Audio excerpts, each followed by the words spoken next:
ಯಾಕೆ ಯಾವಾಗಲೂ ದೇವಸ್ಥಾನ ವೀಡಿಯೋಸೇ ಹಾಕ್ತೀರಾ ಅಕ್ಕ, ಬೇರೆ ಎಲ್ಲೂ ಹೋಗಲ್ವಾ ನೀವು ಅಂತ ಎಷ್ಟೊಂದು ಜನ ನಂಗೆ ಟೆಕ್ಸ್ಟ್ ಮಾಡಿದ್ರು. ನನಗೆ ಪಾರ್ಟಿ, ಮ್ಯೂಸಿಕ್, ಡ್ಯಾನ್ಸ್ ಅಂದರೆ ನಂಗೆ ತುಂಬ ಇಷ್ಟ. ಆದರೆ ನನಗೇನೋ ದೇವಸ್ಥಾನಕ್ಕೆ ಬಂದಾಗ ಸಿಗೋ ನೆಮ್ಮದಿ, ಪೀಸ್ ಇನ್ನೆಲ್ಲೂ ಸಿಗಲ್ಲ ನನಗೆ. ಈ ದೇವಸ್ಥಾನಗಳಿಗೆ ಹೋಗೋದು, ಈ ಪುಣ್ಯಕ್ಷೇತ್ರಗಳ ಬಗ್ಗೆ ಹಿಸ್ಟ್ರಿ ತಿಳ್ಕೊಳ್ಳೋದು, ಮತ್ತು ಯಾವುದಾದ್ರೂ ಟ್ರೆಕ್ಕಿಂಗ್ ಮಾಡಿದ್ರು ಮೇಲ್ಗಡೆ ದೇವಸ್ಥಾನ ಇದ್ದರೆ ಮಾತ್ರ ಅದೊಂಥರ ಎಕ್ಸೈಟ್ ಮಾಡತ್ತೆ. ನಾವಿಲ್ಲಿ ಬ್ಯಾಂಗ್ಳೂರಲ್ಲಿ ಇರೋರಿಗೆ ಈ ದೇವಸ್ಥಾನಗಳು, ಬೆಟ್ಟ ಗುಡ್ಡಗಳು, ಮರಗಳು, ಈ ವಾತಾವರಣ, ಹಳ್ಳಿ ಎಲ್ಲ ತುಂಬ ಇಷ್ಟ ಆಗುತ್ತೆ. ಯಾಕಂದರೆ ನಾವಿಲ್ಲಿ ಬರೀ ಟ್ರಾಫಿಕ್ ಅದು ಇದು ನೋಡಿ ಬೇಜಾರಾಗಿ ಹೋಗ್ಬಿಟ್ಟಿರುತ್ತೆ. ಆದರೆ ಹಳ್ಳಿಯಲ್ಲೇ ಇರೋರಿಗೆ ಅದೇನು ಅಷ್ಟೊಂದು ಹೊಸದನ್ಸಲ್ಲ. ನಾನು ಹೋಗೋ ಒಳ್ಳೆ ಪ್ಲೇಸಸ್ಸು, ಒಳ್ಳೆ ಜಾಗಗಳು ನೀವು ನೋಡಲಿ ಅಂತ ಅಪ್ಲೋಡ್ ಮಾಡ್ತೀನಿ.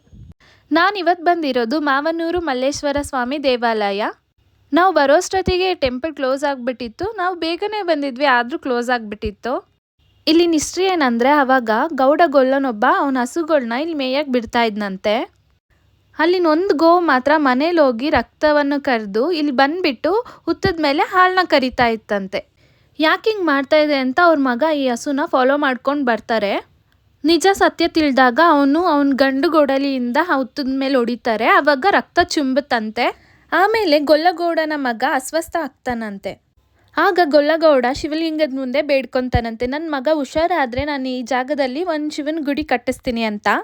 ಮತ್ತೆ ಅಲ್ಲಿ ಗುಡಿಯನ್ನು ಕಟ್ಟಿಸಿ ಅಲ್ಲಿ ಪೂಜಿಸ್ಕೊಂಡು ಬಂದಿರೋದಿದೆ ಒಂದು ಕತೆ.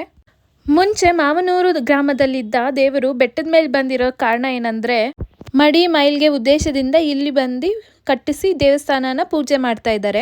ದೀಪಾವಳಿ ಸಂದರ್ಭದಲ್ಲಿ ವರ್ಷಕ್ಕೊಂದ್ಸತಿ ಕರಗೋತ್ಸವ ಅಂತ ಮಾಡ್ತಾರೆ ಇಲ್ಲಿ. ಈ ದೇವಸ್ಥಾನ ಬಂದು ಹಾಸನಿಂದ 28 ಕಿಲೋಮೀಟರ್ಸ್ ಇದೆ. ಗೂಗಲ್ ಮ್ಯಾಪ್ ಹಾಕೊಂಡ್ರೆ ಡೈರೆಕ್ಟ್ ಈ ದೇವಸ್ಥಾನದ ಹತ್ರ ಬರ್ತೀರಾ. ನೆಕ್ಸ್ಟ್ ವಿಡಿಯೋಗಾಗಿ ವೆಯ್ಟ್ ಮಾಡ್ತಾ ಇರಿ. ಬಾಯ್.